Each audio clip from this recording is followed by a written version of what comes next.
واقعی عقل مند خواتین اس بیان کو سنیں گی تو وہ جو مسکنسپشن پیدا کیا جاتا ہے کہ جناب اسلام میں عورتوں کو آزادی نہیں ہے، جناب اسلام میں عورتوں کے لیے گھٹن ہے، اللہ اکبر، ذرا پہلے اسلام سے پہلے کے حالات پڑھو اور اس کے بعد اسلام کے آنے کے بعد عورتوں کو کیا شاندار مقام میرا دین دیتا ہے۔ اللہ کے نبی نے دا بیسٹ لوگوں کی جب مثال بیان کی، بہترین لوگوں کی مثال بیان کی، تو نبی پاک فرماتے ہیں، ترمذی کی حدیث ہے، سب سے بہتر وہ ہے جو اپنے اہل کے لیے بہتر ہو، یعنی اپنی فیملی کے لیے بہتر ہو۔ اور آقا فرماتے سنو میں تم سب سے زیادہ اپنے اہل کے لیے بہتر ہوں۔ نبی پاک سب سے زیادہ اپنی فیملی کے لیے بہتر۔ نبی پاک علیہ الصلوۃ والسلام سے ایک شخص نے پوچھا، حضور شوہر پر بیوی کا کیا حق ہے؟ تو آپ نے فرمایا جب وہ کھائے یعنی شوہر کھائے تو بیوی کو کھلائے، جب لباس پہنے اسے بھی پہنائے، اس کے چہرے پر نہ مارے، اسے بدصورت نہ کہے، اور اگر سمجھانے کے لیے اس سے علیحدگی کرنی پڑے تو گھر میں ہی علیحدگی کرے۔ اللہ اکبر۔ ایک بار حضرت عمر فاروق رضی اللہ عنہ کی بارگاہ میں، سنیے گا، بڑا دلچسپ واقعہ۔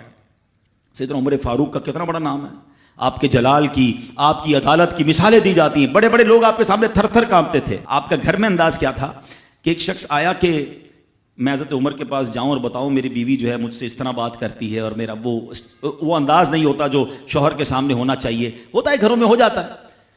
تو حضرت عمر کے دروازے پر پہنچا نا، تو اندر سے اسے سیدنا عمر فاروق رضی اللہ تعالیٰ عنہ کی زوجہ ام کلثوم رضی اللہ تعالیٰ عنہ کی ناراضگی کی عالم میں گفتگو کرتے ہوئے سنا۔ وہ حضرت عمر سے بات کر رہی تھی، تو وہ شوہر سوچنے لگا کہ میں تو اپنی بیوی کی شکایت لے کر آیا تھا، حضرت کے تو گھر کا بھی معاملہ ہی ایسا ہی ہے۔ تو وہ کہتے ہیں میں واپس ہونے لگا۔ حضرت عمر نے بلا لیا، کہا کیوں آئے تھے؟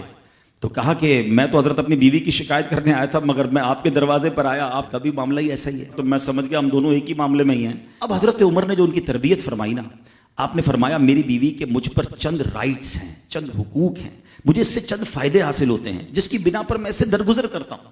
پہلا یہ کہ یہ میرے لیے جہنم کی آڑ ہے، میرا دل اس کی وجہ سے حرام کاموں سے بچا رہتا ہے۔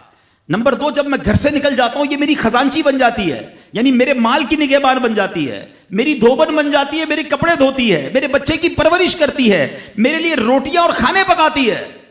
تو وہ شخص کہتا ہے یہ سارے فائدے تو مجھے بھی اپنی بیوی سے حاصل ہیں، تو میں تو کبھی درگزر سے کام نہیں لیتا، وہ مجھے کہتی میں اسے لڑنا شروع کر دیتا ہوں۔ کہتا آج آپ کی بات سے نصیحت مل گئی، اب میں اپنی بیوی کی چھوٹی موٹی باتوں کو میں بھی درگزر کر دوں گا۔